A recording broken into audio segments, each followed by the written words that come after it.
4G, on était à 30-50. Actuellement, généralement, on ne dépasse pas les 100 millisecondes. Je vais avoir un slide. Je vais avoir un slide là-dessus. Oui. Il va être un slide là-dessus. Donc là, des débits gigabits. Donc 1 giga pour la 4G. Évidemment, on l'a pas, mais c'est théorique. Hein. On peut l'atteindre, généralement au labo ou la.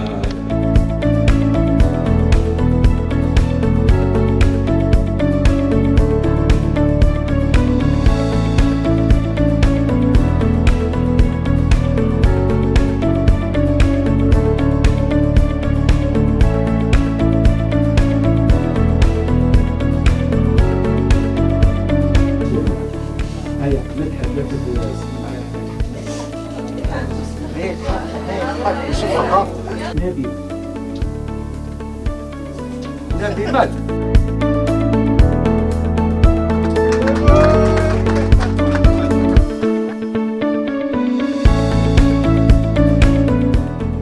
إذا كانت هذه الدورة 82 لنادي الصحافة لأوريدو خاصة بالتكنولوجيا الجديدة، تكنولوجيا الجيل الخامس للهاتف النقال، بفضل محاضرة ألقاها الدكتور علي كحلان، أين تناول مختلف المراحل التي مر بها الهاتف النقال من الجيل الثاني، الثالث، الرابع ثم الخامس، وقدم معطيات تقنية للصحفيين حتى أنهم يحضروا أنفسهم لدخول هذه التقنية في الجزائر.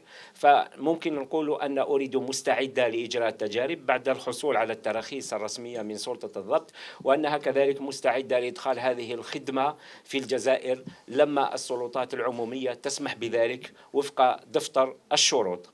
شيء كذلك ممكن أقوله بالنسبة للصحفيين أننا نشجعهم أنهم يتناولوا هذا الموضوع ضمن مسابقة نجمة الإعلام لهذه السنة التي تتناول موضوع الذكاء الاصطناعي والتحول الرقمي. فالذكاء الاصطناعي مرتبط جدا بتكنولوجيا الجيل الخامس، ولذلك نشجعهم بالمشاركة بهذا الموضوع، خاصة أن حسب تصريحات وزير البريد والمواصلات السلكية أن دفتر الشروط سوف يحضر خلال الأسبوعين القادمين، وأن إطلاق هذه الخدمة يكون قبل نهاية السنة إن شاء الله.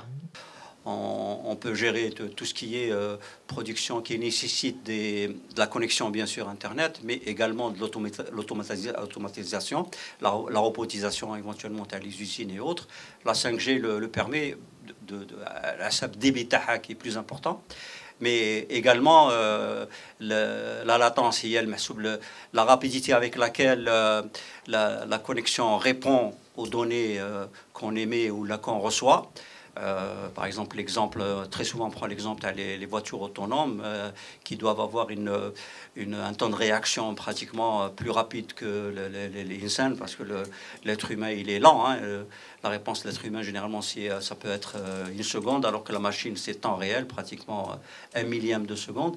Donc la 5G aussi, la grande nouveauté c'est qu'elle est capable de prendre en charge l'utilisateur unique pour ses besoins réels. Donc du coup, elle peut aussi spécialiser l'utilisation au niveau de l'industrie, au niveau du social, à tous les niveaux.